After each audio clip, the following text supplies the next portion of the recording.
Welcome to స్పే news Dandora. AP deputy CM Pawan Kalyan viral fever తో బాధపడుతున్నారు. గత 2 రోజులుగా జ్వరంతో ఇబ్బంది పడుతున్నారని, ఆ జ్వరంతోనే నిన్న అసెంబ్లీ సమావేశాలకు హాజరయ్యారని ప్రభుత్వ వర్గాలు వెల్లడించాయి. నిన్న రాత్రి నుంచి జ్వరం తీవ్రత పెరిగిందని, వైద్యులు పరీక్షలు చేసి చికిత్స అందిస్తున్నారని, విశ్రాంతి అవసరమని సూచించారని వివరించాయి. ఫీవర్ కారణంగా పవన్ కళ్యాణ్ నేడు అన్ని కార్యక్రమాలు రద్దు చేసుకుని విశ్రాంతి తీసుకోనున్నారు. వైసీపీ లీడర్లు కేడర్తో వరుస సమావేశాలు నిర్వహిస్తూ వస్తున్న ఆ పార్టీ అధినేత వైఎస్ జగన్మోహన్ రెడ్డి మరో కీలక సమావేశానికి సిద్ధమయ్యారు. తాడేపల్లి వైసీపీ సెంట్రల్ ఆఫీస్ కేంద్రంగా ఎమ్మెల్సీలు మినహా అందరితో కలిసి ఓ జంబో మీటింగ్ అరేంజ్ చేశారు. ఓవైపు అసెంబ్లీ సమావేశాలు, మెడికల్ కళాశాల ప్రైవేటీకరణపై వైసీపీ ఆందోళనల నడుమ ముఖ్య నేతలందరితో జగన్ ఏర్పాటు చేసిన కీలక సమావేశం పొలిటికల్ సర్కిల్స్ లో ఆసక్తికరంగా మారింది. సమావేశానికి వైసీపీ రీజనల్ కోఆర్డినేటర్లు, ఎంపీలు, ఎమ్మెల్యేలు, పీఏసీ మెంబర్లు, పార్లమెంటు, అసెంబ్లీ నియోజకవర్గ సమన్వయకర్తలు హాజరు కానున్నారు. బీహార్ ఎన్నికల నేపథ్యంలో పాట్నాలో తొలిసారి కాంగ్రెస్ కీలక సమావేశం నిర్వహిస్తోంది. ప్రధానంగా ఎన్నికల వ్యూహం, ఓట్ల చోరీ, ట్రంప్ సుంకాలు, వివిధ అంశాలపై ఈ సమావేశంలో చర్చించనున్నారు. అక్టోబర్ లేదా నవంబర్లోనే బీహార్ అసెంబ్లీ ఎన్నికలు జరగనుండటంతో బుధవారం జరిగే సిడబ్ల్యూసీ సమావేశం ప్రాధాన్యత సంతరించుకుంది. పాట్నాలోని సుధాకత్ ఆశ్రమంలో బుధవారం ఉదయం 10 గంటలకు సిడబ్ల్యూసీ సమావేశం జరగనుంది. హాంకాంగ్, దక్షిణ చైనా, తైవాన్, ఫిలిప్పీన్స్ లో రాగస తుఫాన్ తీవ్ర విధ్వంసం సృష్టించింది. ఓవైపు భారీ వర్షాలు, ఇంకోవైపు 200 కిలోమీటర్ల వేగంతో గాలులు వీచడంతో ప్రధాన పట్టణాలన్నీ అతలాకుతలమయ్యాయి. తుఫాన్ కారణంగా తైవాన్లో 14 మంది, ఫిలిప్పీన్స్ లో 3 ప్రాణాలు కోల్పోయారు. వేలాది మంది నిరాశ్రులయ్యారు. బాధితులకు పునరావాస కేంద్రాల్లో ఆశ్రయం కల్పించారు. ఇక హాంకాంగ్ లో అనేక పాఠశాలలు మూసివేయబడ్డాయి. అలాగే విమాన సర్వీసులు కూడా రద్దయ్యాయి. అనేక దుకాణాలు మూసేయడంతో నిత్యావసర వస్తువులు స్తంభించిపోయాయి. అలాగే జనజీవనం కూడా అస్తవ్యస్తంగా మారింది. ప్రముఖ అస్సామీ గాయకుడు, సంగీత దర్శకుడు జుబిన్ గార్గ్ అంతిమయాత్ర అరుదైన రికార్డు సృష్టిస్తూ లిమ్కా బుక్ ఆఫ్ రికార్డ్స్ లో చోటు దక్కించుకుంది.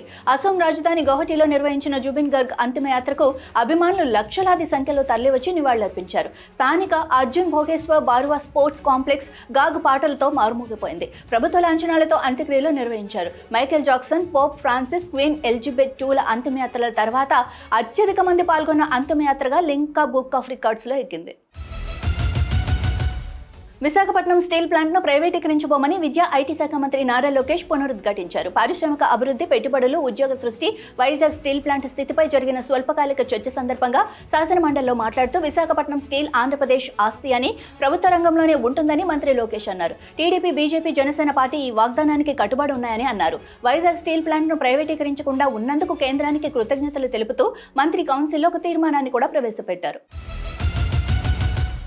మాజీ మంత్రి వైఎస్ వివేకానందరెడ్డి హత్య జరిగినప్పుడు పులివెందుల సీఐగా ఉన్న జె శంకరయ్య ఏకంగా సీఎం చంద్రబాబుకే లీగల్ నోటీసులు పంపించారు. వివేక హత్య కేసులో తన వ్యక్తిగత ప్రతిష్టకు భంగం కలిగించేలా దురుద్దేశపూరితంగా చంద్రబాబు పలుమార్లు తప్పుడు ప్రకటనలు చేశారని ఆరోపిస్తూ న్యాయవాది ద్వారా ఈ నెల 18న నోటీసులు పంపగా అవి మంగళవారం వెలుగులోకి వచ్చాయి. అసెంబ్లీలో తనకు బహిరంగ క్షమాపణలు చెప్పాలని, తన ప్రతిష్టకు నష్టం కలిగిందనుకు 1,45,00,000 పరిహారం చెల్లించాలని శంకరయ్య ఆ నోటీసుల్లో పేర్కొన్నారు. ప్రకాశం జిల్లా మరోసారి భూ ప్రకంపనలతో ఉలిక్కిపడింది. ఒంగోలులో అర్ధరాత్రి సమయంలో స్వల్పంగా భూమి కంపించింది. ఒంగోలులోని సిఎస్ఆర్ శర్మ కాలేజీ ప్రాంతంలో రాత్రి 2 గంటల ప్రాంతంలో 2 సెకండ్ల పాటు భూమి కంపించినట్లు స్థానికులు చెబుతున్నారు. అయితే రాత్రి సమయం కావడంతో స్థానికులు గుర్తించేలోపే భూ ప్రకంపనల తీవ్రత తగ్గినట్టుగా తెలుస్తోంది. దీనిపై సమాచారం అందుకున్న అధికారులు స్థానికుల నుంచి పూర్తి స్థాయిలో సమాచారం సేకరిస్తున్నారు. కాగా ప్రకాశం జిల్లాలో ఈ ఏడాది మే నెలలో ఓసారి, గత ఏడాది డిసెంబర్లోనూ ఓసారి ప్రకాశం జిల్లా ప్రజలను భూ ప్రకంపనలు భయాందోళనకు గురిచేశాయి.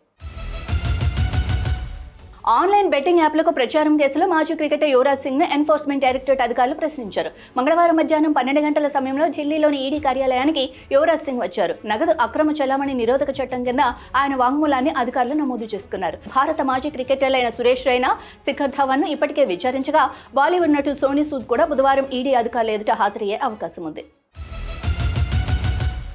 ఎన్నికల్లో ఓట్ల చోరీ జరిగినంత కాలం దేశంలో నిరుద్యోగం, అవినీతి పెరుగుతూనే ఉంటాయని కాంగ్రెస్ అగ్రనేత రాహుల్ గాంధీ పేర్కొన్నారు. ఇకపై యువత దీన్ని సహించబోదని ఎక్స్ వేదికగా వెల్లడించారు. దేశంలో యువత ఎదుర్కొంటున్న అతిపెద్ద సమస్య నిరుద్యోగమేనని, అది నేరుగా ఓట్ల చోరీతో ముడిపడి ఉందని ఆరోపించారు. ప్రజల విశ్వాసాన్ని గెలుచుకొని తాను అధికారంలోకి వచ్చినప్పుడు యువతకు ఉపాధి అవకాశాలు కల్పించడమే తన మొదటి కర్తవ్యమని పేర్కొన్నారు. బీజేపీ నిజాయితీగా ఎన్నికల్లో గెలవట్లేదని, ఓట్లను దొంగిలించి అధికారంలో ఉంటుందని విమర్శించారు.